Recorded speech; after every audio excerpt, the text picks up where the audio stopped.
Ao anatin'ny vanim-potoana ny fialan-tsasatra sika amin'izao fotoana izao eto indrindra ny mabetsaka ny mpivezivezy ny lalam-pirenena samy hafa eny. Maro ny zavatra mety hitranga eny amin'ny lalam-pirenena eny, ilana ny famelon'ny rehetra nefa ny fisorohana ny loza mety hitranga ihany koa ny zava-dehibe ka dia misy ny toromarika avy amin'ny zandarmarim-pirenena ialana amin'ny sampona. Nahatratra 70 ny olona namoiny ainy tandalana noho ny lozam-pifamoivoizana sy tsy fandriam-pahalemana ny taona 2012 sy 2014 raha ny tatitry ny zandarmarim-pirenena eto Analamanga. Ny vanim-potoana fialan-tsasatra izay mampitombo ny fivezivezena amin'ireo lalam-pirenena no tena mampahazovahana ny lozam-pifamoivoizana.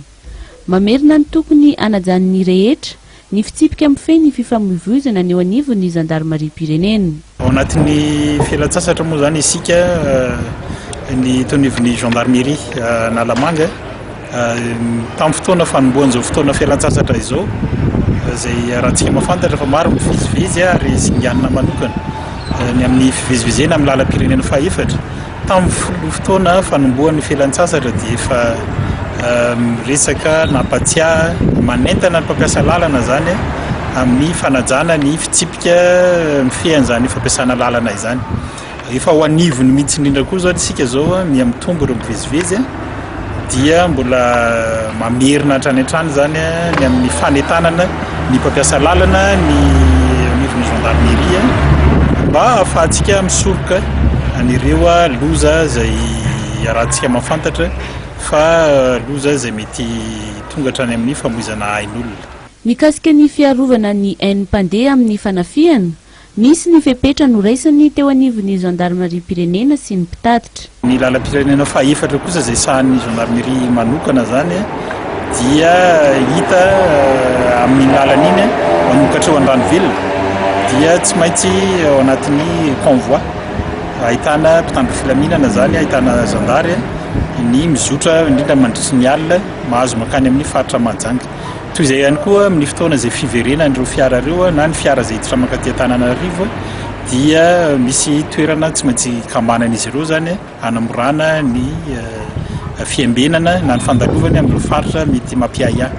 Tiana songadina eto fa ny fisian'ireo zandary any amin'ireny lalana ireny zany dia efa nahitam-bokatra satria afaka niaro karazana fanafiana izay fiomanana fanafiana nataon'ireo olona mpanao ratsy.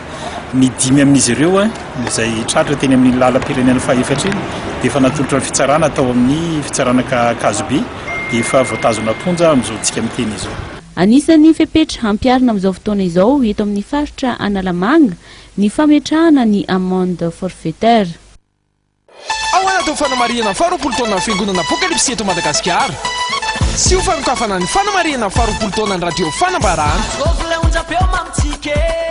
Dia hitondra ny lanonana amin'ny alalan'ny feonabe internasionaly etsy amin'ny Coliseum ny sabata 10 aogositra todo andro. Izany dia ho marihana fotoam-bavaka lehibe miaraka amin'ny pasteur Mayor André Christian Dieudonné Mivady, filompamorona maneran-tany ny fiangonana Apokalipsy. Manga sy fotsy ny thème-ntsika amin'io. Aza dino ary eny amin'ny Coliseum Antsonjobe ny sabotsy 10 aogositra ho avy.